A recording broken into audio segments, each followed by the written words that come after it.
Hey everybody, it's Eddie J on Crypto. I hope you're having a great day. So, you know, when you start your day, whether you're trading on a daily basis or not, take 10 minutes and do your own research. Doesn't have to be longer than that, but take a few minutes and do your own research. Add that to your daily cycle. It doesn't mean that you have to react to everything, but it is an idea that would set you straight across your whole portfolio. Not just crypto, but stocks, bonds, annuities, whatever. Just anything that you've got going on.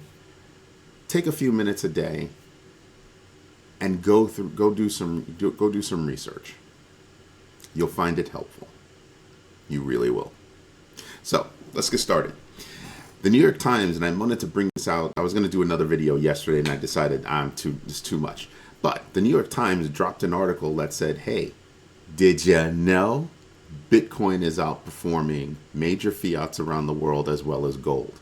We're talking about the Japanese yen, the British pound sterling, and it's all because, well, the U.S. dollar is wreaking havoc around the world because the United States happens to be, the prettiest building in an ugly neighborhood. Right? As long as that is the case, fiats are going to be incredibly volatile, and in some cases even more volatile than Bitcoin. Sam Bankman-Fried, my man is on a roll. First, he's killing it with, all of these investments. I mean, he invested in Robinhood, he invested in Skybridge Capital, he won the Voyager auction. And now it's rumored that he's looking at Celsius. This should not be a surprise. He's been looking at Celsius for a minute. And this is also on the heels of Alex Mashinsky putting in his notice of resignation. I think that's a good move. I mean, Celsius, went belly up on his watch. Most would say because of him. Yeah, pretty much. Then you have crazy ideas on how to bring Celsius back. Yeah, it was time for Alex to kind of move on. And I think that will set the stage for better things for Celsius's assets. Remember, you're not interested in buying Celsius. SBF is most likely only interested in picking up the assets. Okay, there's a difference. Now, Strike, that's the payment company that leverages Bitcoin's Lightning Network to manage transactions, not peer-to-peer, but, regular everyday transactions for people. They just got $80 million in the Series B. It's kind of big. It's kind of big. I think for me, the biggest thing is Christie's launching a new NFT marketplace. And the reason why that's big is because to me, it sets up something where Christie's has a huge name and they've got real deal artwork. Not to say that other NFT platforms don't have real deal artwork, but I'm talking about Christie's got some stuff. And then I look at OpenSea and I'm just looking at, what could be or what could wind up being major competition in the space as far as artwork is concerned. Then I look deeper into what Christie's is doing. They're not just launching an NFT marketplace. They've actually, gotten in cahoots with Spatial, which is a Metaverse platform, and Chainalysis. I think they're about to launch something really slick and more like a destination in the Metaverse. And I think that would be incredibly cool. Just more stuff coming into the Metaverse that means something, a destination. Imagine a Christie's destination in the Metaverse, just what you would see, what would be availed to you. Yeah, it's kind of nuts. Something else that's kind of nuts is the IMF, International Monetary Fund, has identified that there are potential risks with proof of stake. Yeah. Are they any different than the risks of proof of work from a validator miner perspective, which is what they're pointing at? No, there isn't. If you have too much of a concentration of miners, right, or validators that are a part of a single group of organizations or single organization or a group of organizations that could actually get together and control that particular blockchain, yeah, that's a risk. But the number of validators that are growing is more, right? And the same thing for miners. The more spread out your miners are across organizations and everything else, it makes it more difficult to break the chain, so to speak. So I'm looking at the International Monetary Fund and I'm just saying they don't like anything crypto. Blockchain, sure. Crypto, not so much. I want you to think about that. Think about what they do for a living and why they do it. And then you'll understand why. Always trying to find, something wrong with something that's not in their control. Just saying. Japan. This is probably a smart move. Japan is looking to, cut down on illicit, or drop a hammer basically on illicit transactions involving crypto. And what does that mean? That means that they're trying to add more teeth to the current regulation around Know Your Customer, or KYC. And that's actually a big deal, because what they're going to do is they're going to say, well, if you're receiving crypto, you should know where that crypto, who you're, crediting that crypto to, right? So if Joe Blow sends crypto to X company should know that it came from Joe Blow. And they would be looking for X company to share that information about Joe Blow's transaction. Okay, I can understand that. Just remember that works in some cases. Some would say most cases. Okay, even if you ran with that. Does it stop illicit transfers of crypto? No. You want to know why? Because I can pick up a device and hand it to somebody, and then they hand me some stuff, and that's it. Done. Nobody even knows. Nobody knows what addresses are on this device. Nobody would know what kind of digital assets are on that device. Nobody would know anything. That's an OTC transfer. Over the counter, meaning peer-to-peer. Whatever that peer may be, a business, a person, an entity, whatever. So it's going to be difficult. So countries are going to have really hard time doing that, which is why a lot of people are calling for an international regulatory body. That it would not be an easy thing to pull off, but I can see why everybody wants it. Well, not everybody, but some people would want that. Something really cool, Robinhood dropped a new wallet.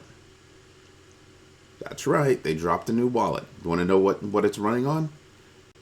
Polygon. Now, they do plan on adding more blockchain technology to the wallet, and they're most likely going to leverage decentralized exchanges.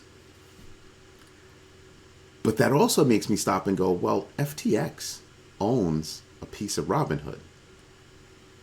Is it possible some of those transactions would go through FTX? Don't know yet. We'll have to see how Robinhood's new non-custodial wallet matures in the marketplace. And that is what I'm looking at. That's the big deal to me. Because if it's done correctly, you could actually wind up with a wallet that's, along the lines of other wallets. But as with anything Robinhood does, people kind of look at that and kind of go, okay, yeah, all right, you got something going on, that's cool. What you gonna do with it? So I'm waiting for the next phase of their non-custodial wallet and how that actually works.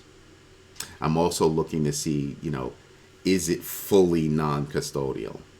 So some deep dive would have to be done there. It'd be interesting to find out, like, what tech did they use? Is it just a white label of somebody else's technology?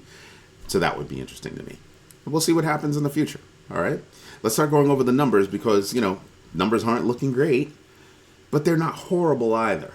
Like I said, we're going to be moving, basically laterally for a while.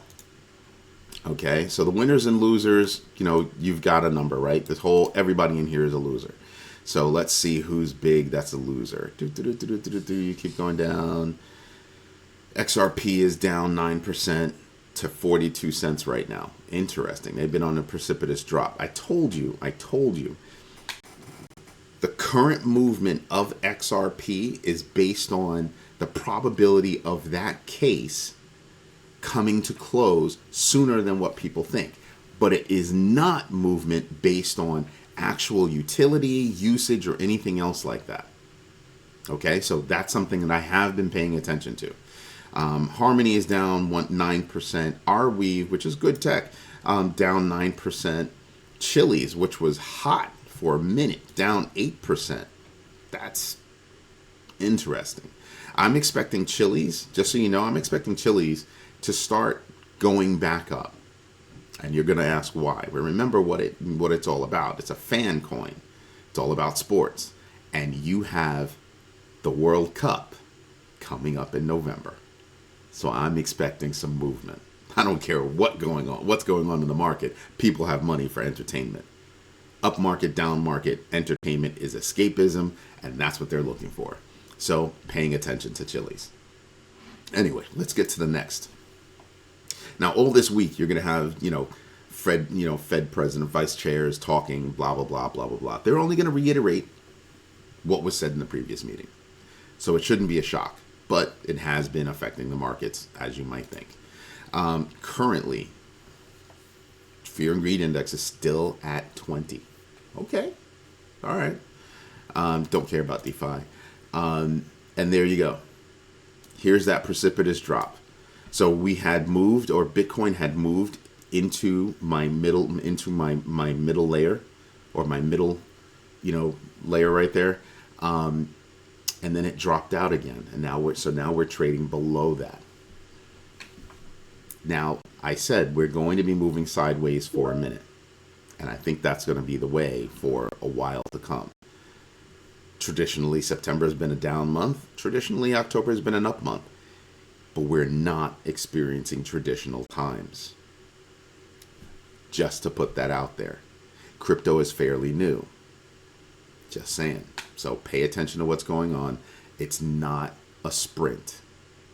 It really is not a sprint. It is a long-term marathon. So pay attention to that. All right. Looking at cryptos in a broader space, you see how everything is red. If you were paying attention, you saw Ethereum dip down into the 1200s. Was that a buying opportunity? Yeah. Yeah. You have Matic down at 73. Is that a buying opportunity? Yeah. Absolutely. At least for me. I'm not a financial planner or analyst or anything else like that. I'm saying for me, those are buying opportunities. Remember I said I wasn't looking to buy anything? I'm still not looking to buy anything. But those were opportunities. The question is, are they going to be lost opportunities, or is it just a stop on the way down? So I'm chilling out for a little while. I'm really giving it a rest. I'm not going to revisit my DCA strategy until next week, most likely. Something serious would have to happen. The sabotage of the LNG going from Russia to Germany, it was sabotage. And you kind of have to think, yeah, Putin did that. Kind of stupid when you think about it, but that whole war is stupid. Disgusting, actually.